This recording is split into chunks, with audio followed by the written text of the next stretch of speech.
चुपचाप सारे हमलों को सहता था। अब भारत आज का जवाब भी देना जानता है। और इसी के साथ अगली महत्वपूर्ण खबर का रुख करेंगे, जहां अमेरिकी राष्ट्रपति डोनाल्ड ट्रंप ने अब एक बार फिर से ईरान को धमकी दे दी है। उन्होंने ईरान के अपने परमाणु कार्यक्रम को समाप्त करने पर सहमत न होने पर सैन्य बल का इस्तेमाल करने की ये धमकी दोहराई है। और साथ ही उन्होंने कहा कि ईरान के खिलाफ किसी भी सैन्य कार्रवाई में इजराइल की अहम भूमिका होगी। ये बात उनकी तरफ से कही गई। आखिर ये धमकी ट्रंप की तरफ से क्यों दी गई, कुछ अहम बिंदुओं के जरिए जानते हैं।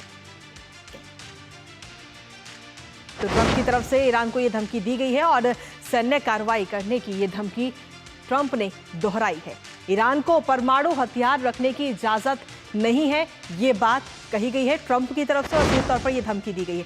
इसके साथ ही आपको बता दें कि ईरान के पास परमाणु हथियार नहीं हो सकते। ट्रंप ने साफ तौर पर यह बात कही है और इसी के साथ धमकी दी है कि अगर आप इस पर नहीं मानते हैं, इनकार करते हैं, तो आपको इसके जो परिणाम है वो भी भुगतने होंगे।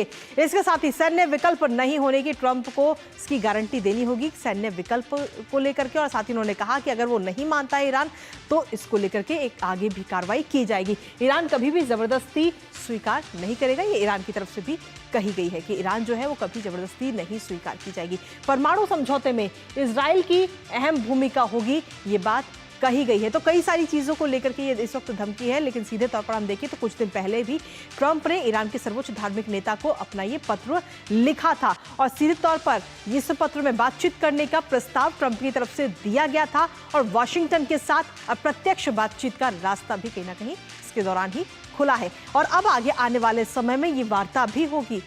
दरअसल आपको बता दें कि ये पूरी वार्ता होनी है, पत्र पहले लिखा गया और पत्र के बाद में अब ये पूरी वार्ता होगी और ये वार्ता ओमान में की जाएगी। और ओमान में जब ये वार्ता होगी तो उस दौरान यूएस के साथ बातचीत के लिए ईरान जो है वो तैयार भी हो चुका है। धमकी दी जा रही है, लेकिन उसके बावजूद ईरान फिलहाल अभी तैयार है इस बातचीत के लिए। ओमान के विदेश मंत्री की मध्यस्थता में ये बातचीत की जाएगी ट्रंप और ईरान के बीच में। इसके साथ ही ईरान के विदेश मंत्री इस वार्ता का नेतृत्व करते हुए नजर आएंगे। अमेरिका की तरफ से स्टीव विटकॉफ इसकी अगुवाई करते हुए नजर आएंगे। तो इस खबर पर नजर हमारी लगातार बनी रहेगी। जो भी अपडेट्स आएगा सबसे पहले आप तक पहुंचाया जाएगा। इसके साथ ही तहव्वुर राणा को लेकर जो भी अपडेट्स आएंगे सब आप तक पहुंचाए जाएंगे। लेकिन इसी के साथ फिलहाल न्यूज़